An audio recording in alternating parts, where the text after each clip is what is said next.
সাধারণ কোনো হাদিস না, এটা হাদিসে কুদসি।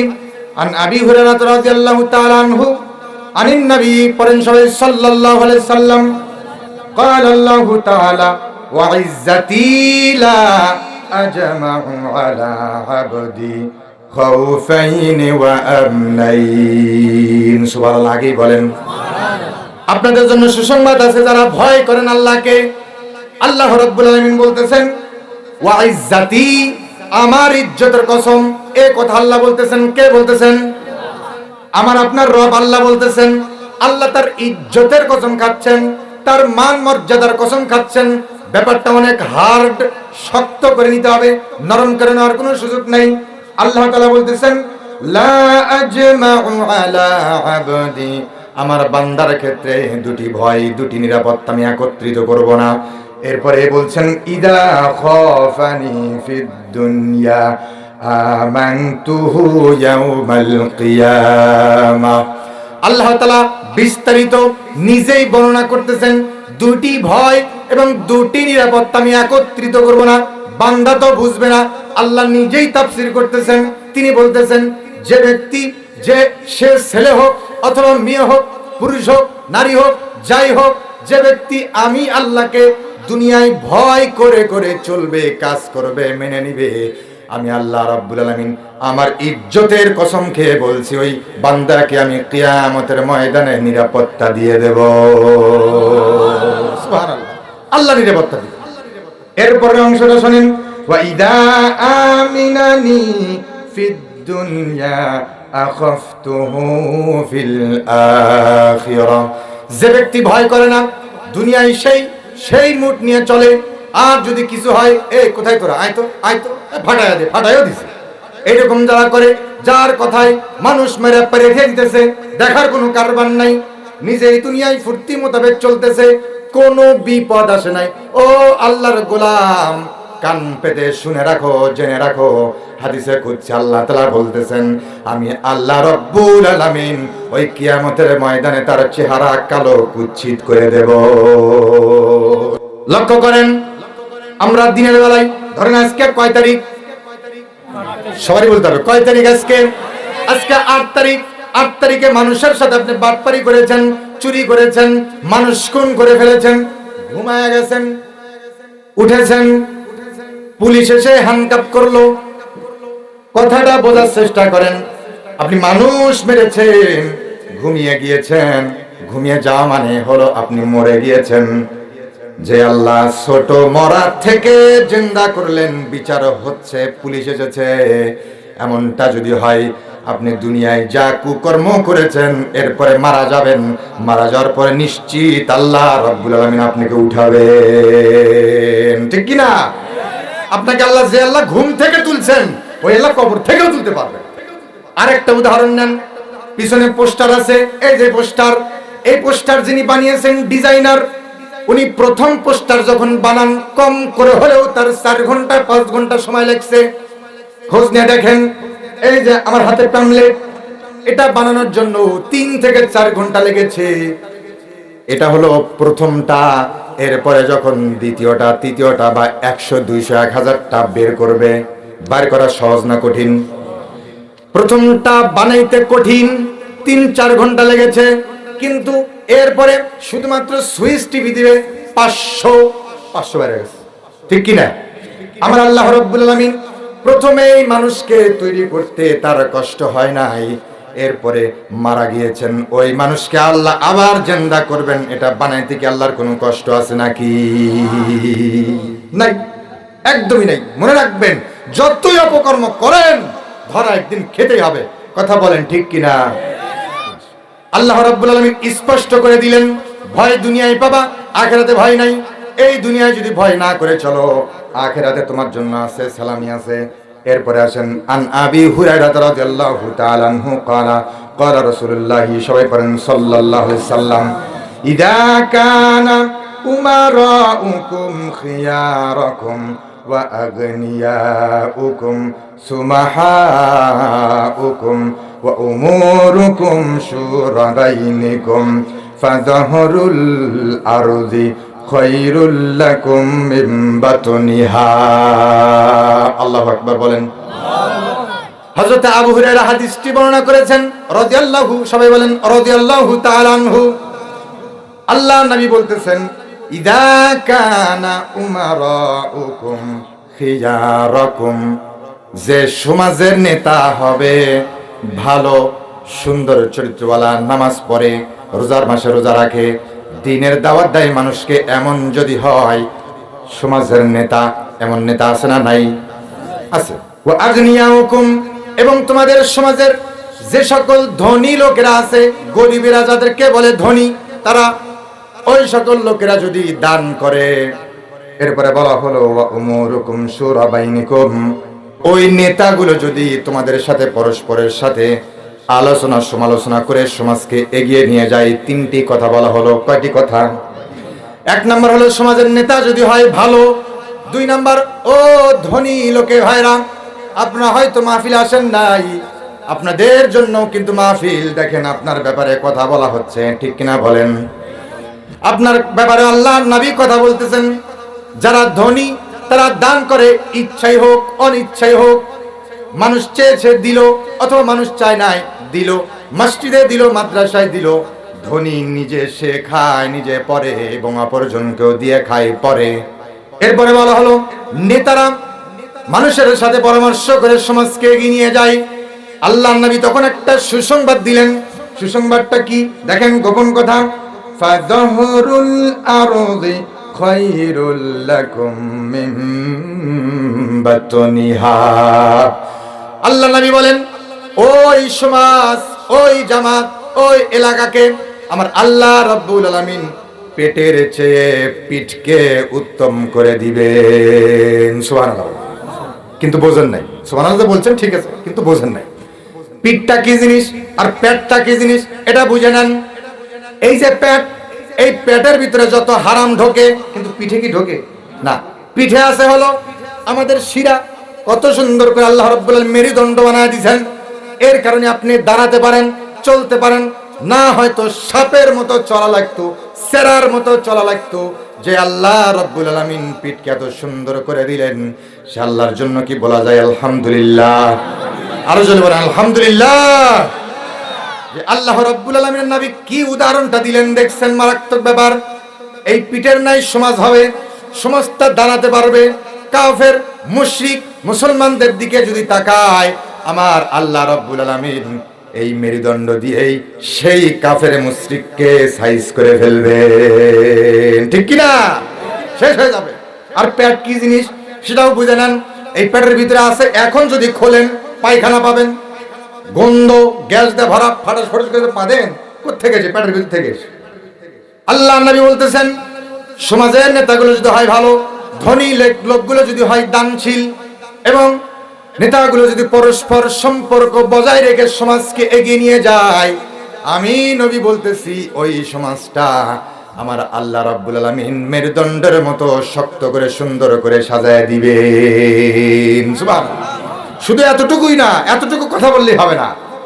আপনারা জানেন পৃথিবীতে যতগুলো মুসলিম রাষ্ট্র আছে, সকল মুসলিম রাষ্ট্রর দেশের নিচে তেলের খনি। সুবহানাল্লাহ বলেন। পিঠের কথা বলেছেন, আর একটু গভীরে যেতে হচ্ছে আমার। আপনি যদি লক্ষ্য করেন, এই যে কয়লার খনিগুলো, স্বর্ণের খনি, আমাদের আগের মুদ্রা ছিল স্বর্ণ দিয়ে, সৌদি আরবের মুদ্রা স্বর্ণ।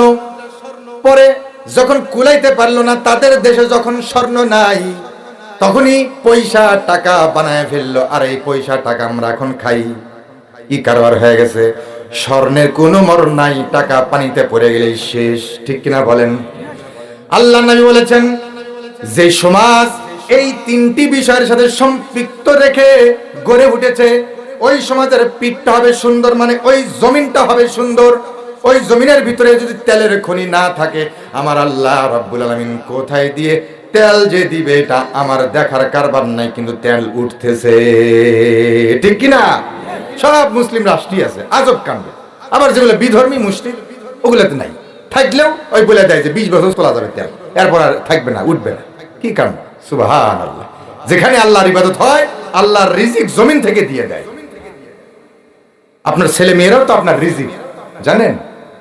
ওরা মানুষ হলে পরে আপনাকে টাকা দিবে, আপনাকে ইনকাম করে খাওয়াবে। কিন্তু তারা যদি এইরকম তিনটা জাতির সাথে না মেলে, উল্টাপাল্টা হয়, জাতি যদি হয় যে ওস্তাদ খেয়েছে সিগারেট, তাহলে তো ওর কর্মীরা গাঁজা খাবে, তাহলে ওই সমাজটা কি হয়ে যাবে? এই যে এখন আসেন, আল্লাহ নবী বলতেছেন পরের অংশ, وَإِذَا كَانَ أُمَرَاؤُكُمْ شِرَارَكُمْ وَأَغْنِيَاؤُكُمْ بُخَلَاؤُكُمْ أُمُورُكُمْ إِلَى نِسَائِكُمْ فَبَطْنُ الْأَرْضِ خَيْرٌ لَكُمْ مِنْ بَطْنِهَا। নাউজুবিল্লাহ বলেন।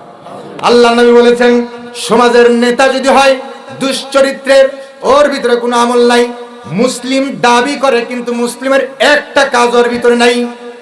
দ্বিতীয় নাম্বার হলো সমাজে যদি ধনী ব্যক্তি থাকে কিন্তু দান করে না, যখন গরিব লোককে দেখে মাফ করো, ধনী ব্যক্তি ফকির হয়ে গেছে মাফ চাই, সুবহানাল্লাহ, কি হয়ে গেছে যুগ জামানা দেখছে, মাফ করো তো। এটা কি সাজায়? ধনী লোকের সাজায়? আল্লাহ একমাত্র তোমাকে ধনী বানাইছেন, এটা সুযোগ করে দিচ্ছেন। আল্লাহ এই সময় যদি চায় ধসে দিবে তোমার জমি, এটা সম্ভব, কিন্তু আল্লাহ দেন না, তোমাকে সুযোগ দিছে, সুযোগকে কামে না গেল উচিত।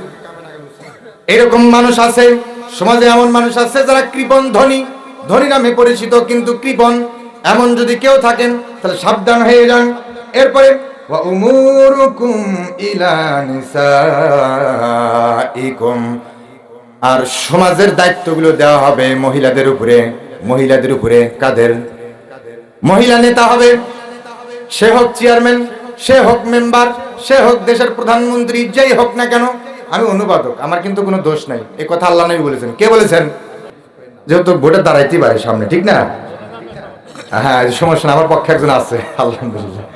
আল্লাহ নবী বলতেছেন নারীদেরকে যদি নেতৃত্বে মূল করে দেওয়া হয়, তাহলে ও গোলাম, ও আল্লাহর বান্দা, ও আমার উম্মতরা শুনে নাও, ফাবাতানুল আরদি খায়রুল লাকুম মিন যাহরিহা। তোমাদের এই সমাজ, এই জামাত, এই যে আমাদের পেট নারী ভুঁড়ি আছে, গন্ধ আছে, এরকম হয়ে যাবে। নাউজুবিল্লাহ বলেন। মারাত্মক ব্যাপার, কত গভীর থেকে কথা টান দিচ্ছেন, সুবহানাল্লাহ। ফিরে আসতে হবে, যারা যে ভুলের ভিতরে আছেন, সামনে আমাদের কি নির্বাচন, ভুল থেকে আপনার ফিরে আসতে হবে। যা যেভাবে যা করতেছেন করেন, কিন্তু ভালো হয়ে যেতে হবে, রবের দিকে ফিরে যেতে হবে। এবার আসেন, সামনে আসেন, জনগণের কাছে চান, যা চাওয়ার আপনি চান, জনগণ দিয়ে দিবে, ঠিক কিনা? ভালো মানুষকে জনগণ চেনে, খারাপ মানুষকেও জনগণ চেনে। এবার আসেন, যদি আপনি ফিরে আসেন, তওবা করেন, তাহলে এখানে একটা কোরআনুল কারীমের আয়াত আছে, ইন্নাল্লাহা ইউহিব্বুত তাওয়াবিনা ওয়া ইউহিব্বুল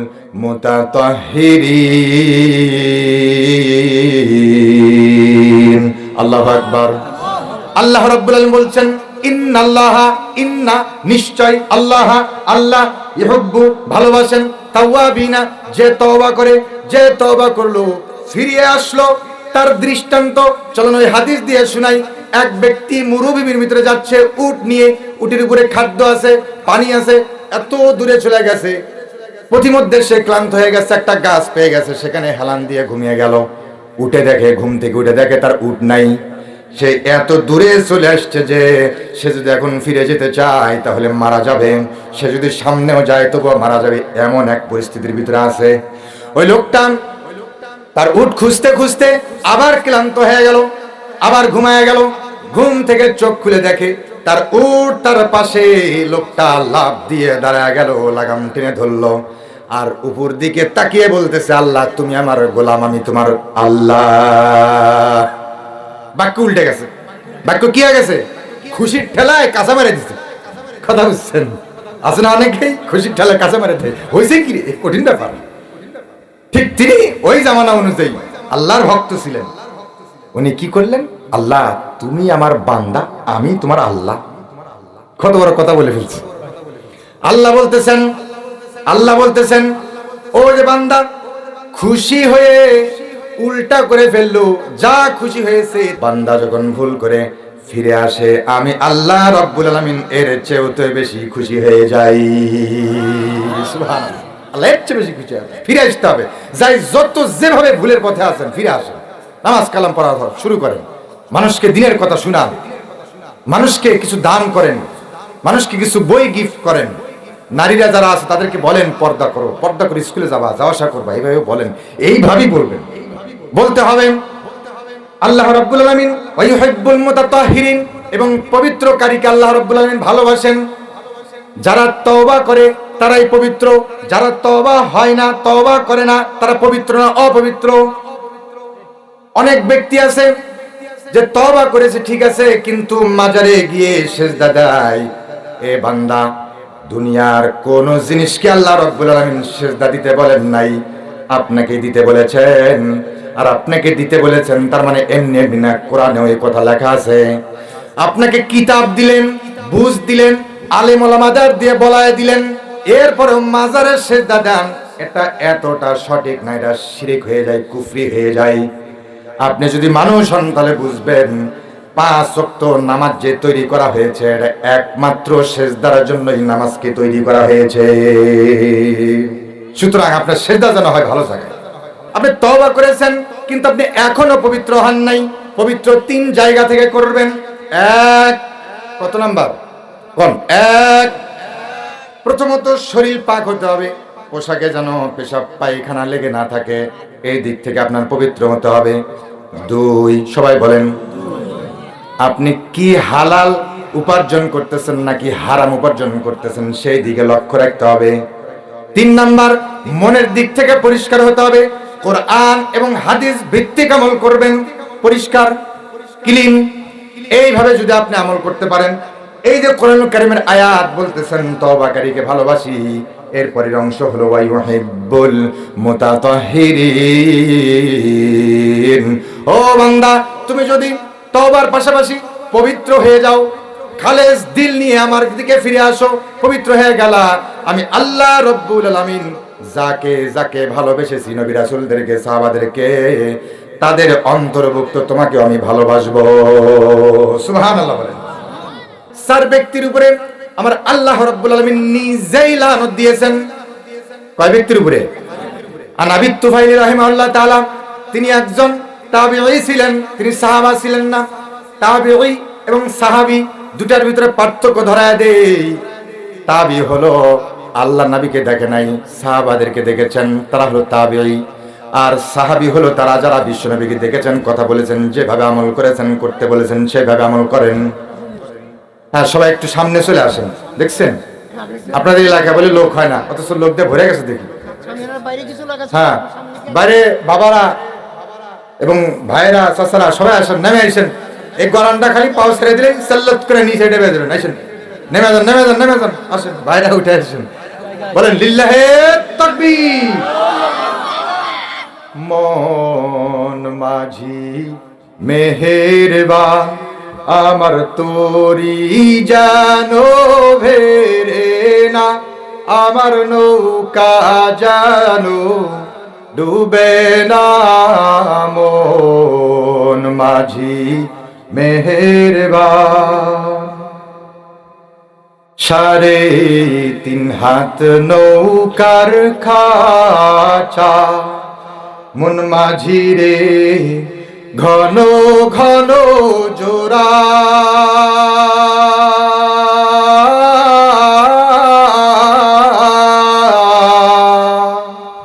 সেই নৌকা খান বাইতে আমর, মন মাঝি রে হার হইল গুরারে। মন মাঝি মেহেরবান, আমার তোরি জানো ভেরে না, আমার নৌকা জানো ডুবে না।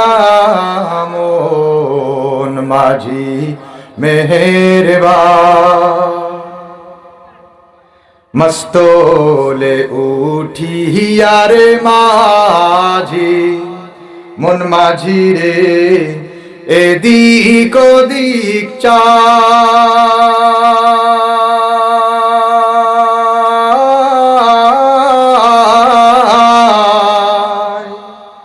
পিছন ফিরা চাইয়া দেখো রে মন মাঝি রে বেলা ডুইবা যায় রে মন মাঝি মেহেরবান আমার তোরি জানো ভেরে না আমার নৌকা জানো ডুবে না মন মাঝি মেহেরবান।